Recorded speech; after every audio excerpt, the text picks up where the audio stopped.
Ma, ano pangalan niyo, Ma? I'm Vanji Vigilia. So, itong interview na to, Ma, is kung ano yung experience niyo nung pinanganak niyo ako, emotionally, mentally, and physically. So, how does it feel like nung pinanganak niyo ako? Emotional. Emotional. Experience, yung Emotional, experience- syempre, natatakot. Physical, ang sakit. I mean, emotional. Anong bakit kayo natatakot? Kasi, Natatakot, na baka hindi ako makapanganak ng maayos, then baka hindi ka makalabas ng maayos. pero second term yun na siya eh. Kahit na second, first, basta tang mga babae, pag nanganganak anak, nakakatakot pa rin yan. Kasi yung sabi nga nila, yung isang paa mo, nasa hukay, pag nanganganak ka, ganun. Talaga. Lahat ng mga nanay, ganun ang mga nararamdaman. Hindi mo alam kung mabubuhay ka pa ba o mamamatay ka. Ganun. So, bukod sa natatakot kayo, ano po yung emotional na... Siyempre, nung pinanganak na kita, masaya na. Nung nilabas na kita. Yun ang mga feeling. Yun. So, sa physical, ano naman, Ma? Masakit Ano sa yung katawan. changes? Ano yung Changes sa pakiramdam katawan. niyo yung nasa tiyan niyo pa lang ako, tapos yung nalabas niyo na ako? Yung siyempre, maraming pagbabago nung una, nung pinagbubuntis pa lang kita. Siyempre, sa paglilihi, mahirap na. Saan niyo po pinaglihi? Ako, pinaglihi yata kita sa bayabas. Ba't bayabas? Yun ang gusto kong kainin nung time na yun eh. Mga ganon. So, yun nga. Ano yung physical niyo pa nararamdaman? Yung nasa tiyan niyo pa? Nagsusuka. Para sa paglilihi, nagsusuka. Masakit ang ulo. Ayoko ng pabango. Ayoko ng pabango nun. Ayoko ng noodles. Ayun. Amoy ng noodles. Ayoko. Tapos ang baho. Yung pabango, ayoko rin. Nahihirap? Di naman kayo nahihirap? Siyempre, pagka malaki na yung tiyan, pag malaki na yung tiyan mo, mahirap na. Siyempre, mahirap mahiga, mahirap umihi, kasi ang bigat-bigat na siyempre ng tiyan mo. Ayun. Mahirap humiga. Mahirap na pag... Yung nalabas nyo na ako.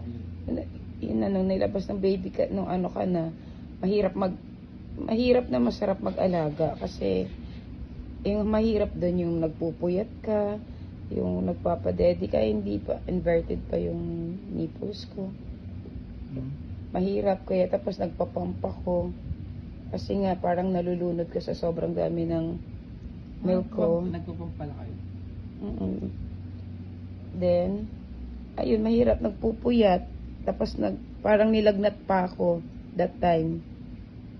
Kasi yung sa breastfeed siguro yun, kasi nga parang sobra masakit sa dibdib. Kasi ayaw lumabas ayaw palang hindi ka pala makadedi, kasi nga parang ang dami kong gatas, ganun. Tas mahirap kasi mahirap kasi yung nagpupuyat ka, tas iyakin. Napupuyat sa gabi, tulog sa umaga. Yun lang lahat. Ano yung pinaka best memories nyo nung nasa tiyan nyo pa ako? Best memories? Kung tatandaan nyo pa, parang memories nyo na naalala nyo pa nung yung nyo pa ako, nung yung nasa tiyan nyo pa ako? Wala akong tandaan eh. The best memory. Ang lang, hindi ko nga alam na buntis ako sa iyo eh, kasi nagwo-work ako noon eh. Tapos tapos parang hirap nga ako ngayon. Tapos yung kasama ko pa noon dati sa trabaho, ayoko nagtataka ako bakit ayoko siyang katabi, kasi ang bango-bango niya. Bakit ayoko nito, ba't ayoko siyang katabi? Tapos sabi ko, yun. Tapos nag-pregnancy test. Tapos ayun, yun ang pinaka kasi natuwa si dad. Kasi ano, Pinanak na naman siya. oo, parang gano'n nasundan si kuya after 4.5 years. Kasi yun yung pinaka-age gap nyo. 4.5 years. Yun lang, parang Ay, yung, natandaan ko ano, yung na memories masaya si niyo daddy doon. yung best memories niyo yung lumabas na ako. Ay, sa wakas, lumabas ka na. Kasi ang sakit ng tiyan ko eh.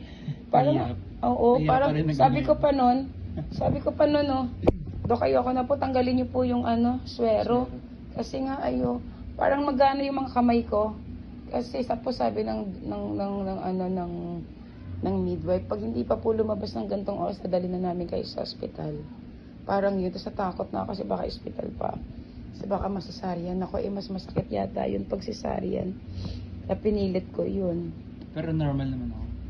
Yeah, thank God. At Si Kuya naging normal normal ka. Same. Pareho kayo ni Kuya normal. Pero kasi lalaki kayo, so medyo hirap ako. Kasi matagal akong mag-labor.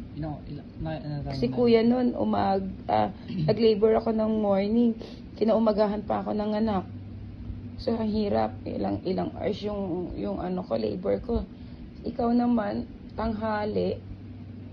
Tapos, gabi na yata ako ng anak.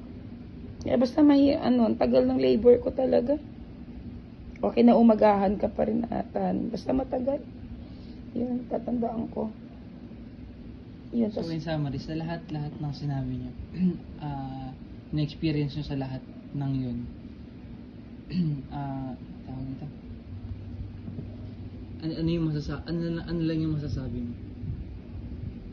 ano masasabi ko? Sa lahat ng na-experience niyo, sa lahat ng in labor kayo, yung nasa tiyan niyo pa ako, tapos yung Pagka nanganak, lumabas na. sabi nga nila, hindi magiging kompleto ang pagiging babae mo kung hindi ka magiging nanay. Masarap sa feeling na may anak ka. Lalo na nung mga bagong unang kita ko sa iyo, sa kuya mo. Ang sarap sa feeling. Masarap sa pakiramdam pala. Tsaka, yun, masarap sa feeling na maging nanay. Lalo pag nagbe-breastfeed ka, parang, tawag dito, tawag dyan. Ramdam mo na nanay ka pagka nagpapa-breastfeed ka. Kasi, ayun nga, mararamdaman mo talaga na nanay ka. Kasi sa'yo nagbe-breastfeed, hindi sa battle. Ganun. Ayun lang. Tsaka, ayun nga, kaso lang, nung lumaki na, tigas ni mga ulo. Pero masarap talaga sa pakiramdam maging nanay talaga. Masarap sa feeling na maging ina. Tsaka yung mag-alaga ng anak. Yun yung mga the best na naging nangyari. Masarap mag-alaga. Yeah, love you, nak! Love you, kiss. Love you, bebe! Love you, Miguel. So, in conclusion, guys, my mother said, therefore, she said that laboring and delivery is very, very hard. And tulad ko na lalaki, I cannot even explain kung gaano siya kahirap kasi hindi naman ako babae. So, for anyone who's listening to this, always love your mother and honor them because they really, really sacrifice for your life since birth. So, napakahirap niya. So, yun, mahalin nyo lang talaga yung magulang nyo kahit sobrang tigas ng ulo nyo. Yan, mahalin nyo lang sila. Kasi, kahit anong tigas ng ulo nyo, hindi mapapalitan yung pagmamahal ng nanay. So, yun guys. Thank you. Bye-bye.